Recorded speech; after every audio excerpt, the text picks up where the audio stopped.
Welcome to the Deep Leadership Podcast. Today I'm joined by Mila Grigg. Mila is the founder and CEO of Moda, one of the most recognized branding groups in the country. Mila has more than 20 years of experience building personal brands, growing leadership equity, and crafting marketing and social media strategies. Her expertise comes from experience, not an opinion or an observation. From executives at Fortune 100s to first-time entrepreneurs and everyone in between, Mila has helped leaders with various backgrounds create, communicate, and profit from their brands. And I am excited to have her on the show to talk about how to develop an unstoppable personal brand. So Mila, welcome to the show. Thank you so much for having me.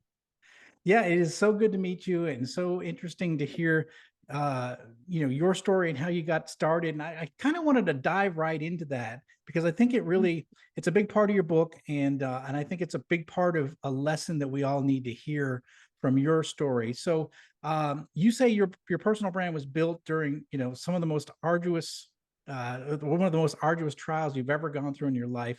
Take us through your story and what you learned through that journey and how that helped you in the context of personal branding.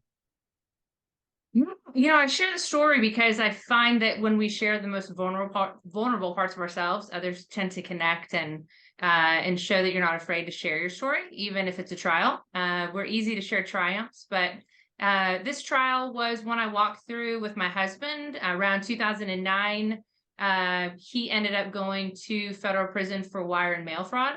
And as a wife and a mother, a new mom at the time, and an entrepreneur trying to build a business and build a brand, you can imagine that was pretty hard. And so I often would say through that time that I felt like I was on fire. Even when he came home, I felt like I would say I feel like I'm still smoking a little bit. And through that time, you can imagine you have friends who are your friends, and then you have friends who aren't your friends, and you find out who your friends are. And then you have a business community who either can rally around you or leave you, and abandon you. And so through that time, I felt like I was being forged, and certainly not realized, but found out who I was and what I was made of, and also what I believed. And then all those things were tested: my values, my core values, my faith, my covenant that I made in my marriage, all of that was tested. And so through that, when you're thrown into a fire, you have to survive it. And some people crumble under that pressure and other people rise. And I want everyone to rise. So, being able to share that story and how my husband and I came through it, are still married today, the story of redemption and grace and coming back from mistakes that you make in life. And so through the building of my brand, I think the world expects you to fail and to fall and to certainly falter when you're going through something like that. And I think there were moments, but I certainly didn't. And I built my brand. I found out who I was and knew my core values. And through that, I started to share my story and build my reputation, my brand, in a way where other people started to come around me versus push away from me. And then realize that really my purpose is to help other people do the same thing, and had already been doing pieces of that. And so now it's how do you build a brand, and how do you share who you are so you aren't missed? And that's really the basis of the book. So it's a bit of that story and how I got through it, so everybody could see that I wasn't speaking from opinion versus the experience, of course. And then, how do you build a brand, whether you're on a fire or not? How do you build a brand? How do you share your value? And how are you not missed in a world that's moving so quickly? We all have value. We all have gifts. I know that sounds cheesy to some people. It's not. And then how do you share those gifts and be seen for the value that you were created to have? And how do you then reach your purpose? By simply fixing or not making or even being aware of small mistakes that you could be making, which are really, in every chapter of the book. Hopefully that helped a little bit. Oh yeah, absolutely. And I would say, how did that experience, you mentioned a few things as you talk through it, but how did that basically get you to set up a methodology for others to help them build their personal brand? I think that a lot of people were caught. For me, it's building a reputation, building a brand that's truly who I am. And I think in the world today, a lot of us get caught up in fake news and fake brands and being on Instagram or being on Facebook and sharing things that aren't real or true. And through my fire, I really learned that what other people mean for good or for bad, God means for good. And so if you're going through a trial, a lot of people give up on those things. And I'm just not one of those people that gives up. I'm very competitive, and I want to win at all that I do. And that includes my marriage, my business, being a mom. Like, I come to slay, and I want everybody in my sphere in my life who reads this book to realize that it doesn't matter where you've been, what you've done, where you've come from, how you were raised, how you weren't raised, if you have parents, if you don't have parents, all those things. Like, you have an immense purpose. And so many times we see this world and it's so fake, and you feel like you don't have the ability to build a strong brand or to reach your dreams and your goals. And that's just an absolute lie. You do. And sometimes your greatest mistakes can be your triumphs later in life that truly define who you are. And so I want everyone to realize that they have a purpose, but sometimes there are pieces along the way that stop you from that purpose. You might be a great communicator, but have no emotional intelligence. You might look great and have a great image, but you don't know how to communicate. You might have bits of integrity, and then other times you might tell a white lie and think you have integrity. So there are pieces of you that you can build and work on in order to build your purpose, even though you're going through a hard time. So it's kind of like the story of never give up and keep going regardless of what's come your way, and then continue to share who you are, because your story's not done until you're dead, right? Yeah. Yeah, and I would think this, we tend to always just share the good news, and we want to share our triumphs and not our trials, right? But when you share your trials, you're becoming more authentic, I would imagine, and that people are more connect better to you when you're more authentic. And is that something that you learned as well through that? I did, yeah, but it's terrifying. Like, sharing even in writing the book and releasing it, and then some people know the story, some people don't know the story. I mean, even in those moments, I was terrified. I think at some point, though, you have to get over that. I often listen to Gary Vaynerchuk. I don't know if you're a fan, you either love him or you hate him, but he's often said the worst thing that you could do is be 80 years old and be full of regret.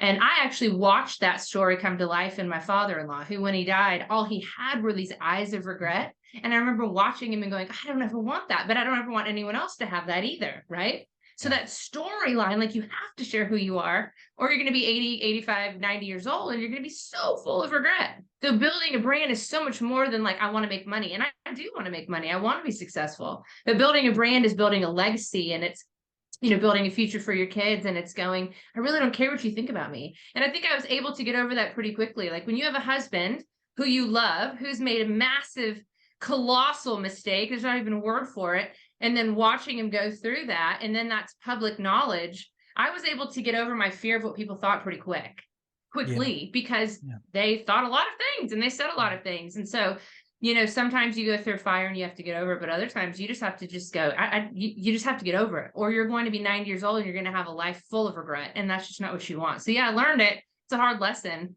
but I'd rather learn it now so my 90-year-old self could thank me. I love that. I love that.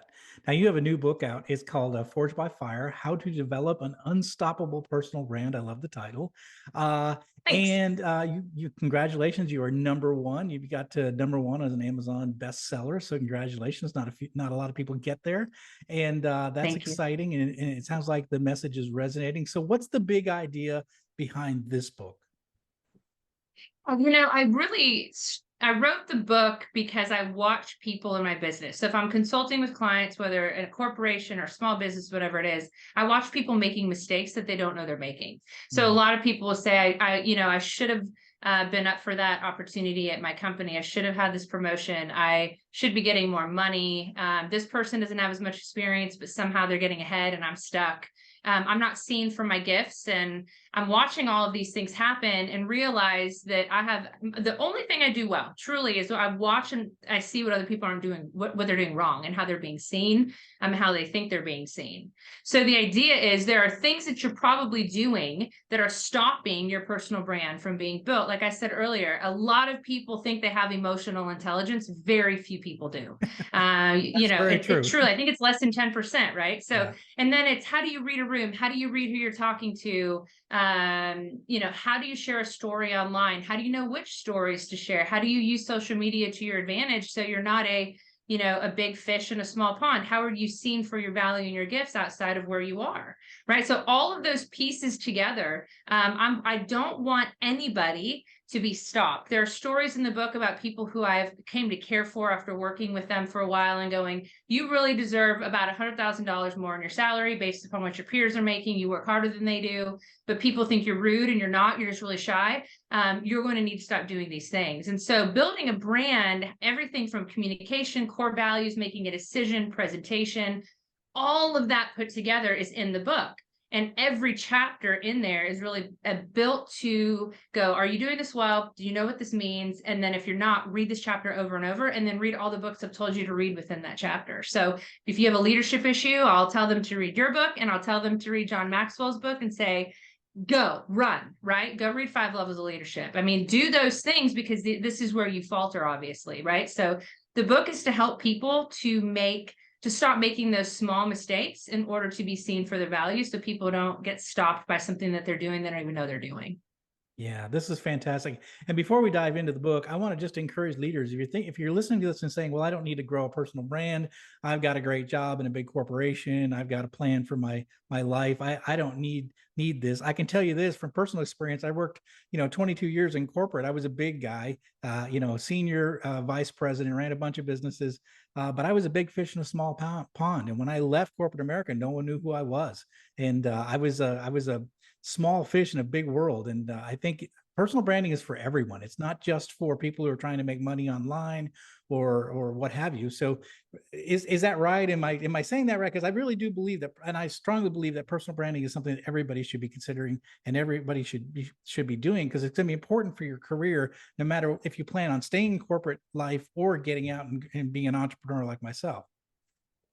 Yeah, 100%. It's important for ourselves, but it's also important for our companies. So leaders that are listening, the biggest thing that you can do right now is teach your people how to create their own brands. I mean, there are statistics out there. I mean, Google it. How do you grow brand loyalty, and what is the key to increasing your brand's reach by 561%? And the answer to that is helping your employees to be visible, in particular on LinkedIn, and have their own personal brands that speak for the corporations. Faceless companies are useless. Right now, Southwest is going through a disaster. I recently said I wish I knew the CEO, because I need him to come out and do a video really fast. He isn't doing what he needs to do, and he isn't living up to the values. He might be behind the scenes, but those of us watching in front are going, where are you? Right? Yeah. You're the company that's built on integrity and being visible. So I need to see you. I need to see your face. I need to see you do a podcast. I need to see you doing Facebook Live. I need to see you talking to the people. Obviously, you're going to admit that, there are errors and there are issues with Southwest, but I need you to be visible. So what people aren't doing is, and then the other second part of this is a lot of people are out there on Facebook and social media, and they're yelling at each other, right? And I'm over here going, nobody cares. Nobody cares because you haven't built a brand. Nobody cares because you haven't said anything that's worth listening to. And I don't even know if you're worth listening to, because I don't know your stories. I don't know your values. I don't know anything about you. And you're over here yelling and whatever, and you're angry that no one's listening to you. And I'm going, you haven't given anyone a reason to listen to you. You haven't given anyone a reason to buy your products or your services. So you've got to build your brand and share your stories and get out front. But then your employees need to do the same thing. And the companies that aren't going to get on board with that are the companies that are going to be left behind, for sure. So both are very important. It's crucial, especially with social media. It's literally not going anywhere. Yeah, I agree with that. So tell us about the concept of, it's in the book, your brand's DNA. Talk to us about what is DNA? Your brand's DNA, truly, I think it's the most boring thing that clients don't want to do, which is your DNA or your core values, right? Mm. So your brand is who you are, right? I'm not sharing a piece of me that isn't true. I just know which piece of me to share with the right person at the right time, with the right tone of voice and the right presentation, right? So it's your branding. People kind of falter from branding because they're like, you're building something that isn't real. And that's actually the opposite. You know exactly what your brand is. You know exactly who you are. And then the DNA part of it is, what your core values are. I've lived through fire. I understand integrity is a big deal. A lot of corporations and people know or pick the word integrity to represent them. And most of the times aren't integrous forever for every situation, right? So I understand that core value of integrity is important to me because I've lived it, and I've seen when someone falters or has a fall from that integrity, the tidal wave of consequence that follows. And so that word to me matters. So everybody, their DNA for your brand starts with your core values. What are they? 3 to 5 keywords that you want people to associate with you at all times, in all places, anywhere you are, whether it's church, the grocery store, with your kids, or at work. It's consistent. And then you have to have stories that back up your core values. So if I say, look, I want you to associate excellence with my core brand and everything that I do, I can't just walk into an office and be like, hey, everybody, just so you know, I do everything with excellence. People are going to think I'm crazy, right? So I'm going to need stories that show that everything I do is with excellence. Everything I do is with integrity. I'm a really hard worker, and I'm going to have 100 stories that back that up, shared the right way and woven into a conversation when and if I can, so that I don't sound cheesy. But really, core value DNA begins with that. So very important to identify that, so that you can be authentic. And as you tell your stories, as you represent yourself, it is the authentic version of yourself. And I would say this is that it's warts and all, right? So your stories include the challenges, right, that you've overcome that have created this, this person that you are today. Like one of my things is grit. Like that's one of my characteristics. I've always been this person that never quits no matter what happens. And in my books, I tell the stories of how I went up against impossible odds. One of the things was going through nuclear power school, getting into the nuclear Navy. I was not the person that should have gone there. I was not the person that should have graduated, but I ended up getting through. But grit's a part of who I am. And it's because I've had stories of grit throughout my life to have to overcome those things. And so it's an authentic part of who I am. And it's backed up with all the experiences I've had throughout my life. Is that a little bit of like what it is to find that DNA? You've nailed it. And more than that, like, you tell that story, so I know that if I need that, I come to you. Yeah. Right. I think so many people miss people coming to them for their gifting and for what they've lived through, because they just don't share it. So I know that if I have a client who needs to hear your story and I know it, I want to learn more about it, I'm more interested in diving into your books. And even more than that, I know that that word is something that I'll use you as an example for, and then send people to you for it. So that's the piece of it. When you know who you are and then you share it, people know that they're coming to you for. Oftentimes I hear people go, gosh, I do this really well, but no one ever asked me for it. I'm like, well, that's because you never share it, and that's your fault, right? So 100% knowing what it is and sharing it you've got to do both. Yeah. And so part of the DNA, that you've got the DNA, and then you've also have your purpose and values. You have to understand those. That's really important. You've touched on this a little bit. I want to break it out a little bit more. Stories. Why are stories so important? Why are these important as we build our personal brand? Yeah, I mean, for those who are more data minded out there, I mean, the idea that there are studies upon studies upon studies from institutions that are, worth listening to, that are going to tell you that stories are remembered 22 times more than facts every single time. They make you feel something. We all know that, we don't often remember what people say. We often remember how they made us feel. So it really plugs into all of those pieces that people need when bonding with somebody. So you have to tell the story, and just stating I'm good at this, or I'm bad at this, or you should choose me for this, that just never works. So when you want to build your brand, people need to know all about you, and your stories matter. Like for instance, I tried to read about you before I came on here. And so I know that you're, connected to Raleigh Durham. I know that my husband went to Chapel Hill. I know that he loves Raleigh Durham. And I mean, I'm trying to connect with you based upon the stories that you're sharing on LinkedIn, particularly. If I have your book, I'm going to dive into that when I get it, and I'll be able to connect with you hopefully more. But I'm trying to find points of contact where you remember me and I remember you, and we connect on a human level. And that's where the stories get you. People do not remember facts. In fact, they don't care. And in a world that is selling, people really want to hear real things. And then you have to know how to share them. I mean, so I'm not always going to tell you that I'm a mom. I'm not always going to tell you that I speak Serbian and that's my heritage. I'm not going to always tell you that I rode horses growing up. But if I have to connect with you, I'm going to try to find a story that's real to throw it out there, so that we have that moment of connection. So knowing your stories, practicing them, and then being able to naturally share them to make an authentic connection is truly the goal. And I've seen people get hired over other people who didn't deserve it, because they share the right story and there was a connection felt. And I've seen people get raises because the stories were shared, and somehow the CEO felt closer and felt like they could do the job better, and they really frankly couldn't, but the story did it for them. So learn how to share your stories, and it's a winning combination.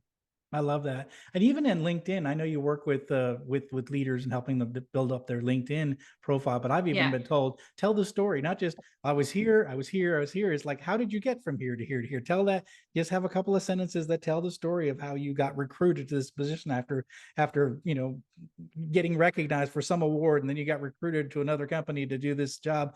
It's nice to connect all those dots so that when you're looking for another job or people are looking at you for promotion, they see, oh, there's a progression, but there's a story behind the progression. Is that, I don't know if that's good advice or not. I know I learned that somewhere along the way, and I think that's a powerful message. Oh, so powerful. Yeah, you've nailed it. I mean, the storytelling piece is what most people miss. I've had executives tell me I really don't have a lot of stories. I don't find them to be interesting. I think they might be kind of boring, and so my job is to go, but tell me your stories. And then we'll find ways that you can connect and make those things happen. Other times people are just not natural storytellers, and that's really hard. And so in the book, I try to be like, hey, look, nobody is. Some people have the gift, very few people do. And so you have to practice and get to know those stories. But on LinkedIn, if you don't have story to share, you're super boring, and people don't care. You're Right? right. People, we care about what we care about. We care about, like, what can you do? What can you do for me? Right. So if you Yeah. share a story that's interesting, it's the only thing that differentiates us is our experiences and our stories. And if we don't share them, we miss a life of opportunities. It's very important. And to learn how to share that on social media is key, and to do it on several social media channels. I mean, Twitter, LinkedIn, Insta, Facebook, TikTok. You really at some point have to dive into two or more, never just one, to share those stories. I love it. Oh, that's so great. So you talk about it in the book, and I want to ask you about this. How do we, and you've done this in your own career, how do we become a brand leader? Yeah, I mean, you have to know what your purpose is. Like, I don't lead Yeah. everywhere. I mean, if you ask me to cook in the kitchen, I'm gonna be like, I have no idea. I can't even boil water. I'm terrible. I mean, you have to know what you're good at, right, in order to become a Yes. leader in that, and then share the stories that help you to be built up, right? So I often will ask people, what when you think of me, what are 3 to 5 words, and then what would you come to me for? And I've done that for a really long time, and I think while my husband was in prison, that was really hard because I knew that people were judging me based upon what he did. And I that was fine, but I wanted to be really in tune to what people were thinking and saying and doing and feeling. And so I think even that gifting of being able to go, I think this is what you're thinking about me, is really, really important. So sharing a story about our gifting so that other people don't miss us is just excruciatingly important. But I think a lot of people, I'm a little off topic, but I digress. A lot of people don't do it because they're so afraid of what that consequence is going to be. And I've totally gone off topic with the question, but I feel like I had to get that out. So don't hold it against me, John. No, we won't. And actually, this is why I like this show is not really scripted. We have a conversation and different things come up. Yeah, I just think it's I love it. interesting because I think we hear this, thought leader gurus, these sort of things. And I'm often called, when I'm introduced on podcasts, it's like I'm a leadership expert. And I hate that because I think part of being a leader is a constantly learning, having a growth mindset, never being an expert, never claiming to be an expert. But the problem is, if you want to get your message across, you have to be the expert, right? You have to be the guru, if you will. And I think one of the things I would imagine, to become a market leader, you have to be consistent and on brand with your message, right? So if you're the Yeah. forged by fire, person, you've got to remind people this is that the story is important, right? And how you're created is important. If you're the Yeah. the leadership guy, I'm on brand with my leadership stuff, right? And I think is that part of being, is it consistency Yeah. part of getting to market leadership? Oh gosh. Yeah. I mean, you have to look, in order to be a guru in what you're doing, or to be the one that people turn to, you have to say it. Like, this is what I'm good at. And I truly believe that we're created for a purpose, and each of us has a gift that nobody else has. Your leadership is your focus, but I bet there's that piece of leadership that you do that no one else has. Your Yeah. experience have given you the ability to talk about a specific part of leadership that people need. And that's what they need to come to you for. And if they don't know, then they don't know. And then you're sunk. And then, what's the point of it all? You have to be able to say, like, look, I am the personal brand expert. There are other people who do it, who have different takes on it. And my God, they have a purpose as well in that. but mine is to help people to do X. And you have to know what X is, and then you have to be able to share it. And it is more than okay. And I think women more than men have the hardest time with this. It is more than okay to say, this is my story. This is what I'm good at. This is the only gift I have. If you ask my kids, they're going to tell you the same thing. This is my gifting. And people need to come to me if they have these issues, because I feel truly like this is the reason I was created. So those are the important pieces that I think most people miss. I have seen people who have deserved, oh my gosh, promotion after promotion after promotion, and they're not given it because they're just not sharing. And I've seen so much heartache and so much regret and so many years of even missed income, that a client to me said, my God, if I was making this, I wish I knew you 30 years ago. And I'm like, look, it's fine. You still have 10 more years to make a lot. Let's do it. Yeah. So you have to be able to say what you're good at, because people aren't oracles. Yeah. I can't read your mind. I'm not a witch doctor. I'm not an oracle. You have to tell me what you're good at. I don't have much time, and neither does anybody else. So not being afraid to share your gifting is important, but knowing what that gifting is, that's where you have to start. So hopefully that helped a little bit.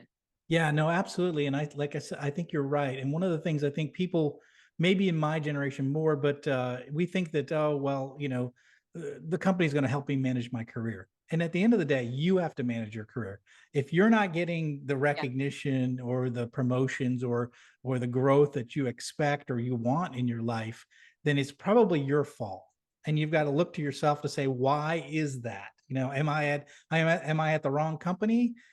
Or is it just me not communicating properly who I am and what I'm good at? And I think that that is a valuable lesson for anyone listening to this podcast, because you are personally responsible for managing your career, and your personal brand affects your career. It affects how much money you're going to make over a lifetime. I can tell you that from personal experience. And so if you want to get recognition, if you want to grow, if you want to get to the jobs that you want or the life that you desire, you better have a personal brand. You better have read this book and understand the concepts behind it. Otherwise, you're in trouble. Is that right? Am I simplifying that too much?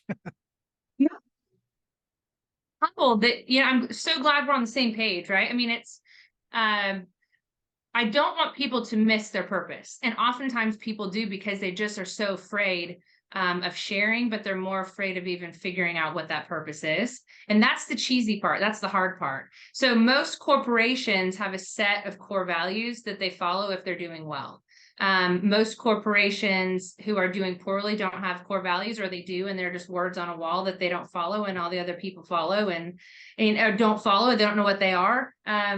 Just like us, just like a personal brand, we need those core values that help us to make the right decisions every day and build a brand that people are like, hey, you're consistent, whether you're in a good mood or in your bad mood, like I'm going to get the same thing. Like consistency matters. And so branding creates consistency, but also good brands, like you said, they're always learning. And so there are things that we as humans do that we sometimes don't even know that we're doing. And this book, my goal was to put every piece of personal branding knowledge into it. So you can find books on communication, you can find books on EI, and I actually recommend those throughout. But this book, my goal was to get it all in so that you could go, this in totality is what a personal brand is. I haven't found that on the market, and I'm super competitive, so I feel like I've looked for it. But I'm the kind of person who's like, look, hey, if you need EI help, you're going to go read Daniel Goleman's book or Travis Bradberry's book. Like I said, leadership, I'm sending them to you and Maxwell. I mean, if you need social media help, read this and then go follow Neil Patel and Gary Vaynerchuk, right? Like there are experts in the world. I think sometimes we just don't know where to find them. And so we miss our purpose. And I just hate that. I hate when people get passed over. I have fought for people to get raises in companies, and whether it's via promotion, via title, or even money, for years now. And I've told CEOs, you're nuts for not promoting this person. You're nuts. This is the person who loves your company more than even you do. You're crazy. But they don't know because they haven't shared that story. So building that brand, there really isn't anything more important. I've met a lot of really smart people who aren't where they should be because their brands are weak. And it's not because they're weak. They just haven't learned how to share it. And that's just a shame. And that's that 90-year-old regret in your eyes. That's terrible. So hopefully people will, be able to get to where they want to go and get a tidbit of knowledge from it. That's fantastic. So the people that are listening in right now and they're like, wow, I got to do something about personal branding. Where should they start? I mean, oh, there's like, so it's a step-by-step process, right? If the first thing you need to do is your core values, which is 3 to 5 keywords. In the book, there's a list. You can Google it too. Google it. Brand values. There's tons of lists all over Google. You need to establish those 3 to 5 keywords because those really become the basis for all that you do, your filter for all the words that you say, and really just who you are. And then from that point, you need to go, what do people really think about me? And that's really tough. There are certain, like if you ask your spouse, your partner, your kids, if they're grown, that's always very painful. People you've worked with in the past, current colleagues, clients, whatever it might be, people in the community, give me 3 to 5 words that would define, that you would use to define me to somebody else. And then listen to how people are describing you. Most leaders or people who want to be leaders will tell me, my teams really like me and they follow me. And I'm going, they follow you because you have a title, not because you're a leader. And that's a problem. So really finding out what people think about you, and it's painful sometimes, but that's really one of the base points of where you start. What do people really think? And is it consistent with what you think? And then you have to start building from there and go, why isn't it? And then you have all the steps from there. But that's a good starting point. That's fantastic. And you also can pick up this book. So where can people find out more about you, this book, your company? How can they find out more about you? Thank you.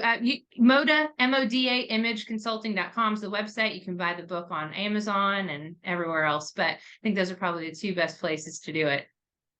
Well, very good. We're going to put links in the show notes for those resources, but Awesome. I really do encourage you leaders, you're listening in, you're thinking, wow, maybe I need to do something about this personal branding. Mila's got the solution. It's one book. You read through it. It's going to be step-by-step guide on how to build a personal brand. I am going to use this book because I've got work to do on my personal brand as well. And we all should be thinking about how can we build a consistent and a good, strong personal brand, because it's going to be helpful for everything we want to do in our lives. So Mila, thank you for coming on the show and sharing all of this insight, all your story and this new book, and congratulations again on the success. So thanks for coming on the show. Thank you so much, John, and congrats to you as well. Well, thank you again. Well, that's it for today. Thank you for listening to Deep Leadership. If you like this podcast, please subscribe and share so we can continue to build a world with better bosses. Until next time, this is John Rennie saying take care and lead well.